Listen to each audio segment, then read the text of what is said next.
예레미야서 20장. 예레미야와 파수후루.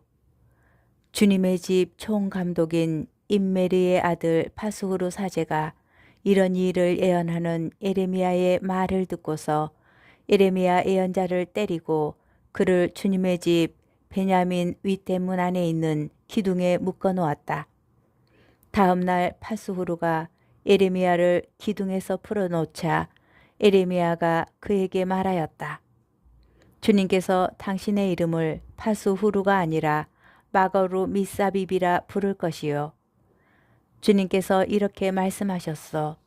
보라, 내가 너를 너 자신과 내 모든 친구들에게 공포의 대상이 되게 하겠다.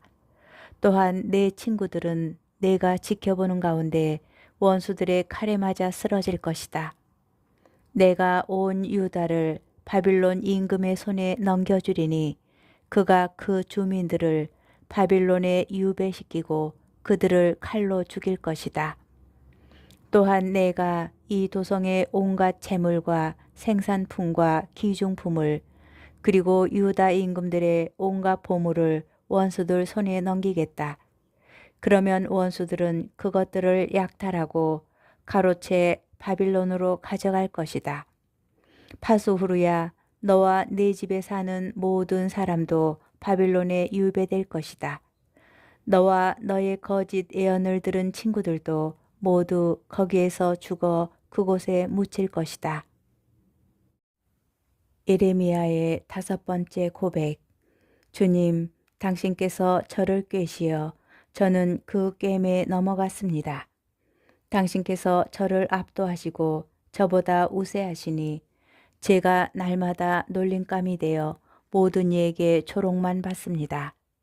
말할 때마다 저는 소리를 지르며 폭력과 억압뿐이다 하고 외칩니다. 주님의 말씀이 저에게 날마다 치욕과 비웃음거리만 되었습니다.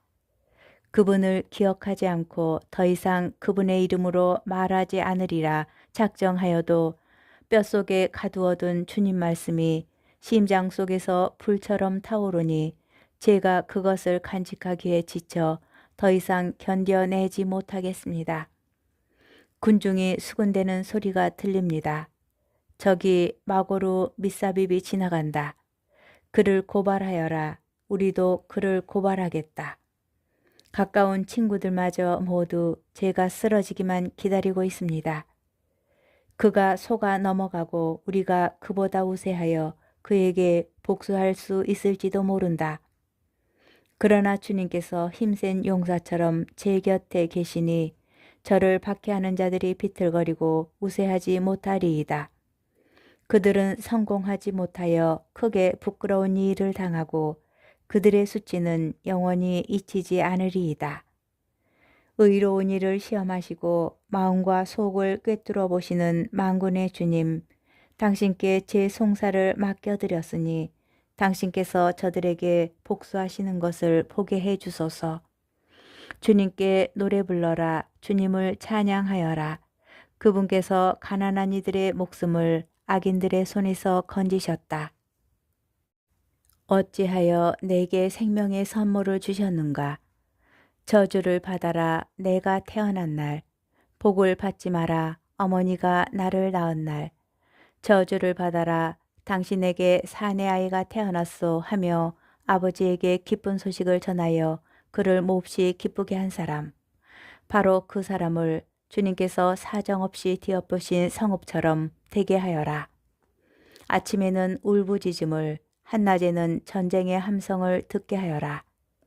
그가 모태에 든 나를 죽여 어머니가 내 무덤이 되고 내가 언제까지나 모태에 있지 못하게 한 탓이다. 어찌하여 내가 모태에서 나와 고난과 슬픔을 겪으며 내 일생을 수치 속에서 마감해야 하는가? 유다 임금들에게 내린 신탁. 예레미야서 21장. 치드키야에게 내리신 응답. 치드키야 임금이 말키야의 아들 파수후루와 마세야의 아들 스바니아 사제를 예레미야에게 보냈을 때 주님께서 예레미야에게 내리신 말씀. 그들이 예레미야에게 부탁하였다. 바빌론 임금 네부카드네자르가 우리에게 싸움을 걸어오니 우리를 위해 제발 주님께 문의해 주시오. 행여 주님께서 예전처럼 우리에게 기적을 일으키시어 네부카드네자르를 우리에게서 물러가게 해 주실지도 모르지 않소. 그러자 예레미야가 그들에게 말하였다. 치드키야에게 이렇게 전하시오. 주 이스라엘의 하느님께서 말씀하십니다.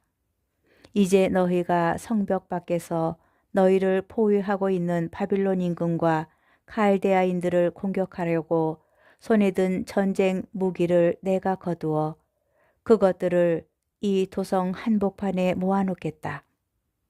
그리고 분노와 노여움과 무서운 진노 속에서 내가 손을 뻗치고 강한 팔을 휘둘러 너희에게 맞서 싸우겠다. 내가 이 도성에 사는 것들은 사람이든 짐승이든 모두 치리니 그들이 무서운 흑사병에 걸려 죽을 것이다. 주님의 말씀이다. 그 다음 이 도성에서 흑사병과 칼과 굶주림으로부터 살아남은 자들, 곧 유다 임금 치드키야와 그의 신하들과 백성을 바빌론 임금 네부카드네자르와 그들의 원수들과 그들의 목숨을 노리는 자들의 손에 넘기겠다. 그러면 네부카드네자르는 그들을 칼날로 치고 그들에게 동정을 베풀거나 그들을 불쌍히도 가엾이도 여기지 않을 것이다. 이 백성에게 말하여라. 주님께서 이렇게 말씀하신다.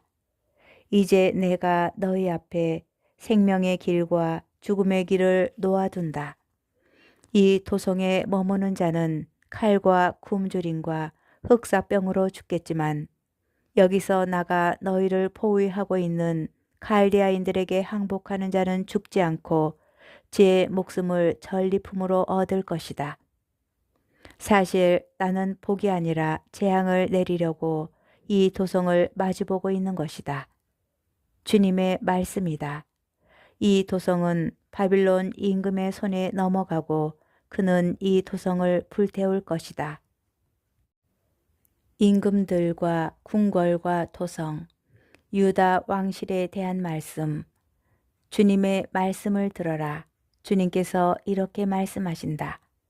다윗 집안아, 아침마다 공정한 판결을 내리고 착지당한 자를 압제자의 손에서 구해주어라. 그러지 않으면 나의 진노가 불처럼 튀어나가 아무도 끌 수 없게 타오르리라. 이는 너희의 악한 행실 탓이다. 골짜기에 사는 자야, 평지에 솟은 바위야, 주님의 말씀이다. 너희는 누가 우리를 치러 내려오고 우리 거처까지 쳐들어오겠느냐 하지만 이제 내가 너희에게 맞서겠다. 나는 너의 행실의 결과에 따라 너희를 벌하리라. 주님의 말씀이다. 내가 예루살렘 숲에 부르질러 그 불이 그 둘레를 모두 삼키게 하리라.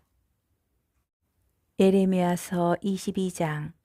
주님께서 이렇게 말씀하신다. 유다 왕궁으로 내려가서 이 말을 전하여라. 너는 이렇게 말하여라. 다윗 왕좌에 앉은 유다 임금아, 이 성문으로 들어오는 내 신하들과 백성과 더불어 주님의 말씀을 들어라. 주님께서 이렇게 말씀하신다.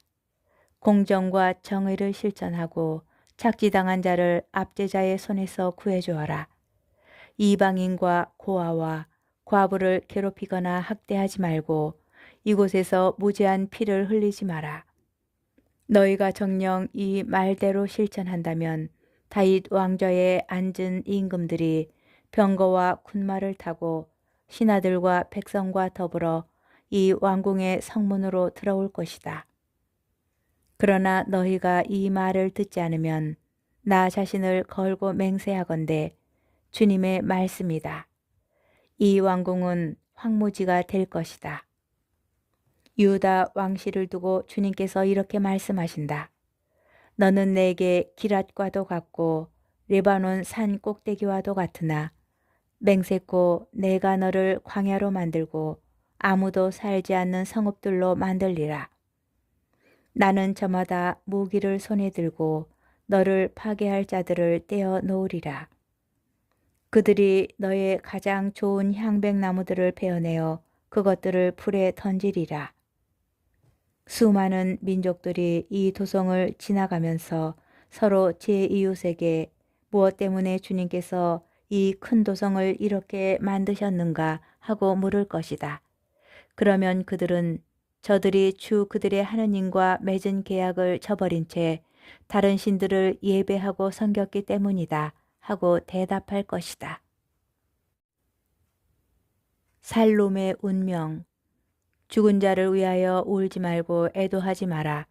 오히려 멀리 떠나가는 자를 위하여 슬피 울어라. 그가 다시 돌아와 제가 태어난 땅을 보는 일이 없으리라.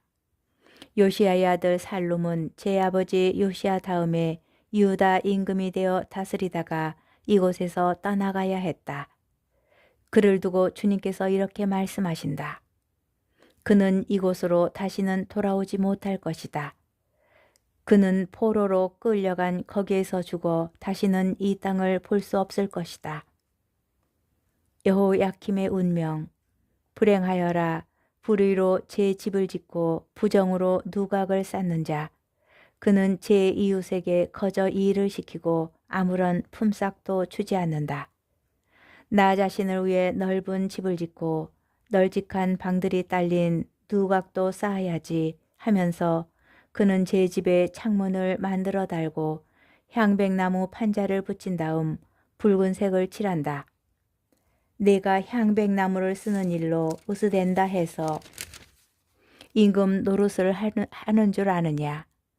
내 아버지는 먹고 마시면서도 공정과 정의를 실천하지 않았느냐. 그러기에 그가 잘못되었다. 가난하고 궁핍한 이의 송사를 들어주었기에 그가 잘된 것이다. 이야말로 나를 알아 모시는 일이 아니냐. 주님의 말씀이다. 그러나 너의 눈과 마음은 오로지 제 부정한 이익을 돌보고 무죄한 이의 피를 흘리며 억압과 폭력을 일삼는 일에나 쏠려 있다. 그러므로 주님께서 유다 임금 요시야의 아들 여호야킴을 두고 이렇게 말씀하신다. 아무도 그를 위하여 애곡하지 않으리라. 아이고 나의 형제여, 아이고 자매여, 아무도 그를 위하여 애곡하지 않으리라. 아이고 임금님, 아이고 폐하, 사람들은 노새를 묻듯 그를 묻으리라. 그를 끌어다가 예루살렘 성문 밖에 멀리 내던지리라. 예루살렘의 탄식. 레바논으로 올라가서 외쳐라. 바산에서 너의 목소리를 높여라. 아바림에서 외쳐라. 너의 정부들이 모두 파멸할 것이다. 내가 안정을 누릴 때 너에게 일렀건만 너는 듣지 않겠어요 하고 마다하였다. 나의 말을 듣지 않는 버릇은 내 젊은 시절부터 있어 왔다. 바람이 너의 목자들을 모두 몰아가고 너의 정부들도 유배되리니 너는 온갖 죄악 때문에 수치와 부끄러운 일을 당하리라. 레바논에 자리 잡고 향백나무들 가운데 보금자리를 마련한 자야. 해산하는 여인의 진통과 같은 고통이 너에게 닥칠 때 너는 얼마나 괴롭게 신음할까. 코냐의 운명. 내가 살아있는 한 주님의 말씀이다. 유다 임금 여호야킴의 아들 코냐, 내가 내 오른손에 낀 인장 반지라 할지라도 나는 너를 빼어 버리겠다. 내가 너를 내 목숨을 노리는 자들 손에, 내가 두려워하는 자들 손에, 나아가 바빌론 임금 네부카드네자르의 손과 칼데아인들의 손에 넘기겠다. 나는 너와 너를 낳아준 어머니를 너희가 태어나지 않은 다른 땅으로 내던지리니 너희가 거기에서 죽을 것이다. 그들은 그토록 돌아오고 싶어 하던 땅으로 다시는 돌아오지 못할 것이다. 이 사람 코냐는 깨어져 쓸모없는 옹기인가? 아무도 좋아하지 않는 그릇인가? 어찌하여 그는 제 자식들과 함께 내던져졌는가? 어찌하여 그들은 자신들도 모르는 땅으로 내팽개 쳐졌는가? 땅아, 땅아, 땅아, 주님의 말씀을 들어라. 주님께서 이렇게 말씀하신다. 이 사람을 자식 없는 자로 기록하여라. 그는 자기 생애에 성공을 거두지 못한다. 그의 자손들 가운데에서는 다윗 왕좌에 앉아 다시 유다를 다스릴 사람이 나오지 않으리라.